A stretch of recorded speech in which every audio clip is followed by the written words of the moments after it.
Bom dia, estamos começando mais um programa Médico da Família. Hoje, dia 16 de junho, quinta-feira, vamos falar sobre câncer nos ossos. Uma doença grave que acomete crianças e adultos. Como vocês nos pediram por carta, e-mail, pessoas que foram acometidas por esta patologia, por esta enfermidade, câncer nos ossos, o programa hoje é voltado para vocês. Os abraços vão para o senhor Antônio, sua esposa Lenir e seus filhos, moradores lá do bairro Vivendas do Parque. Também para o pastor Célio, morador lá do bairro da Jardim Azaleia.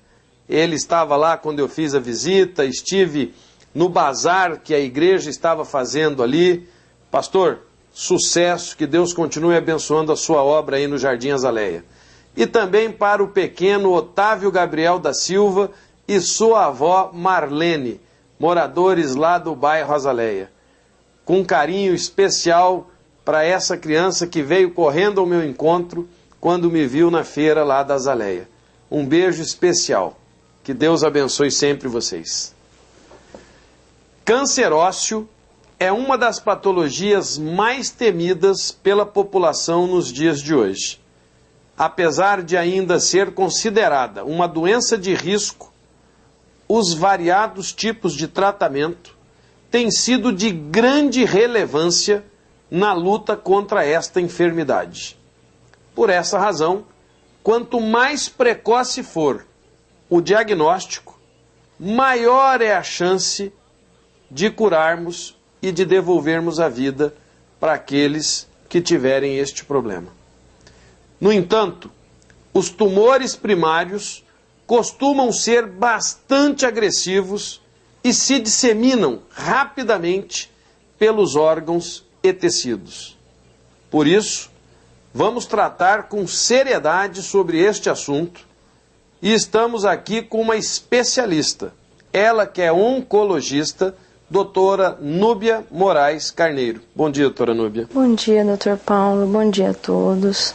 É um prazer tê-lo aqui em nosso programa, até porque esse tema, câncer ósseo, ele foi nos solicitado por cartas, e-mails, à produção do programa, e a nossa preocupação é de levar a informação correta para que as pessoas possam se preparar, buscar os profissionais corretos para ter um diagnóstico precoce. Essa situação hoje do câncer ósseo, que aterroriza muitas pessoas, ela é verdadeira? Ela é verdadeira, doutor Paulo. Esse tumor ósseo, ele apesar de não ser tão frequente na população como algumas outras neoplasias que são mais frequentes, dos tumores no geral, eles representam menos de 1% na população adulta, mesmo nas crianças, que ele tem uma frequência um pouco maior nas crianças e nos adolescentes. Porém, é um tumor pouco frequente, mas que quando acomete essas pessoas, ele pode levar a sequelas precoces e tardias muito importantes, então sempre é um assunto importante de ser abordado, com certeza. Doutora Núbia, teria assim uma origem desses tumores? Tem alguma situação que a gente pode falar, olha, aconteceu por conta disso, disso, disso? Existem pessoas já pré-determinadas a terem o tumor ósseo? Com certeza. Como qualquer tumor, esse tumor ósseo ele vai se desenvolver a partir de uma célula que sofreu alguma alteração e ela continuou nesse processo de crescimento. Algumas pessoas têm uma tendência a desenvolver esse tumor por alterações que são herdadas de seus pais. Existem algumas síndromes genéticas que são síndromes que as pessoas herdam da família, que causam uma maior probabilidade dela ter um acometimento desse tipo de tumor. As pessoas que estão nos assistindo, Núbia, devem estar se perguntando, mas o que sente uma pessoa? Quais são os sintomas do tumor ósseo? Com certeza. Eu acho que isso é uma das coisas mais importantes. O sintoma principal da pessoa que tem um tumor ósseo é a dor. A pessoa sente dor no osso, acometido pelo tumor, mas muitas vezes a dor não é no osso, é na articulação, é na junta próxima àquele tumor. Além dessa sintomatologia, que é a dor, o paciente pode sentir também, alguns casos, principalmente quando é em criança, a pessoa pode sentir febre. Além de febre, pode vir associado um emagrecimento, a pessoa começa a ficar cansada, não quer fazer nada, não quer sair da cama. E em casos muito avançados, doutor, nós podemos ter também o que nós chamamos de fratura patológica.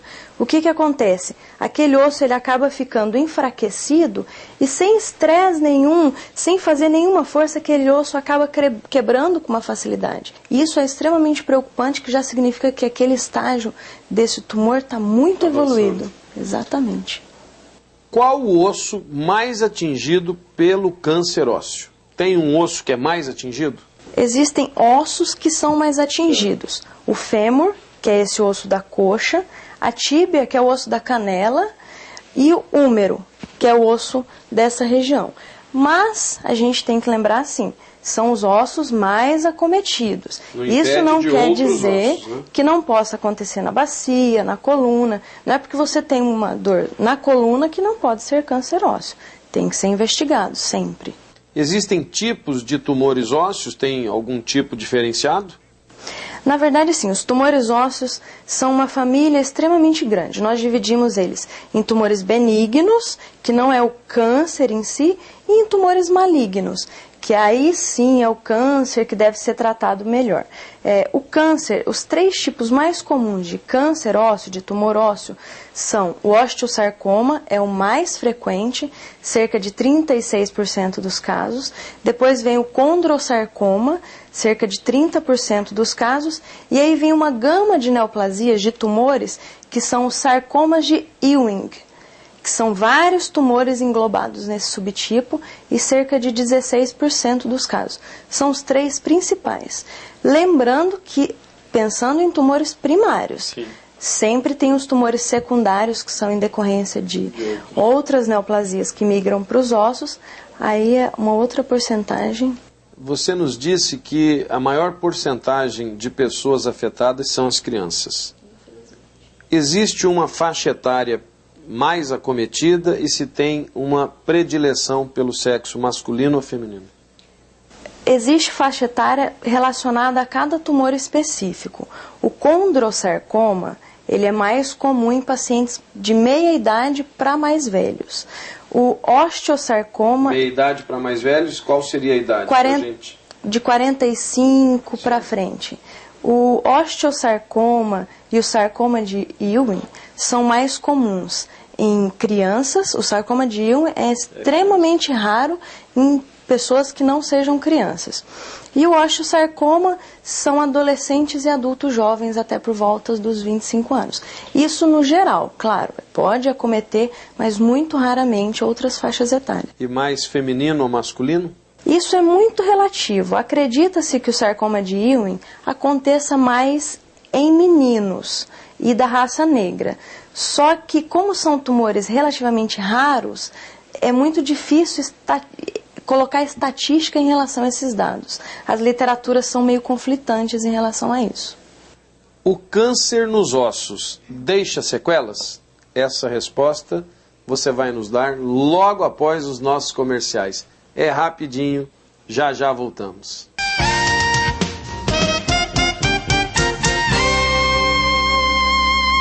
Estamos de volta com o programa Médico da Família. Como eu disse para vocês, era rapidinho porque o tema é muito importante. Estamos falando sobre o câncer ósseo, uma patologia que não é tão comum, mas quando aparece pode complicar. Então é importante que vocês conheçam para que possam tomar as devidas consequências de uma imediata consulta com o especialista, intervenção, tudo aquilo que precisar para resgatar e não deixar com que isso acabe numa tragédia. Estamos aqui com uma especialista, ela que é oncologista, doutora Núbia Moraes Carneiro. Doutora Núbia, eu lhe perguntei no bloco anterior e as pessoas no Mato Grosso do Sul estão esperando a sua resposta. O programa vai para todos os municípios do estado. O câncer nos ossos deixa sequelas? O câncer nos ossos, ele deixa sequelas para uma vida inteira, principalmente se eles não forem descobertos no começo. O paciente que chega para a gente em um estágio muito avançado, geralmente ele já chega com aquilo que eu havia falado, fratura patológica. Algumas vezes não tem como a gente... O principal problema do câncer ósseo, que é uma briga que nós oncologistas sempre tentamos, é não ter que amputar a pessoa. Esse é o grande problema da maioria dos pacientes. Que seria uma sequela terrível, das piores, né? Com certeza. Por isso que a gente sempre bate naquela tecla do paciente sempre frequentar o médico, porque se ele tiver alguma coisa, uma dor óssea que não passa, e ele descobrir um câncer ósseo no começo, a gente consegue fazer uma cirurgia que nós chamamos de conservadora. Nós retiramos um pedaço do osso, porém a gente consegue preservar o membro do paciente. Isso é extremamente importante. Como vocês veem, é importante um diagnóstico precoce. Portanto, doutora Núbia, como é que se faz um diagnóstico de câncer ósseo? Primeiro você tem que suspeitar que algo de errado acontece com o seu organismo. Como eu falei, o primeiro sintoma, o sintoma mais importante desses pacientes é a dor. Se você tiver uma dor que acontece de vez em quando, não te incomoda, tudo bem. Mas uma dor persistente, e lembrando sempre, crianças às vezes têm dores ósseas do crescimento e pode ter aquela confusão. Uma dor persistente que incomoda a pessoa é um sinal de alerta do corpo da pessoa que ela deve procurar uma assistência. Então, ela sentiu alguma coisa diferente, sentiu que o osso cresceu, que tem alguma coisa diferente no corpo, procura o médico. O médico vai fazer uma suspeita. O primeiro exame que geralmente se solicita é o raio-x. Faz esse raio-x, nós notamos algumas alterações que não são específicas só do tumor, mas a partir disso a gente consegue desenvolver uma linha de pensamento para fazer um diagnóstico nesse paciente. Mas o que dá um diagnóstico mesmo é a biópsia. Então vocês veem, dor do crescimento. E eu, como pediatra, posso dizer a você, mãe que está nos assistindo, é comum que as crianças reclamem de dor nos ossos, nas pernas. Por quê? Correm o dia inteiro, não param, já desde novinho, engatinha, não tem parada. E aí à noite, quando deita, pode ter um pouquinho de dor. Mas é bom que você leve no pediatra e ele olhe e veja que está tudo normal. Se precisar, ele vai pedir um raio-x, se precisar, ele vai encaminhar para o ortopedista, e se precisar, o ortopedista ou o próprio pediatra vão encaminhar para o oncologista. Mas não fique aí achando que... Não, ninguém aqui quer colocar pelo em ovo. Nós só estamos falando, e a doutora Núbia foi muito feliz na colocação dela. As dores são, muitas vezes, um sinal de que alguma coisa não está bem.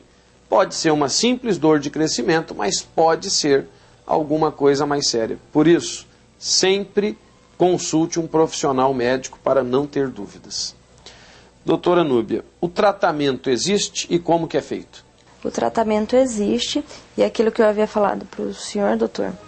O quanto antes nós fizermos o diagnóstico, para nós, melhor ainda para nós conseguirmos fazer esse tratamento.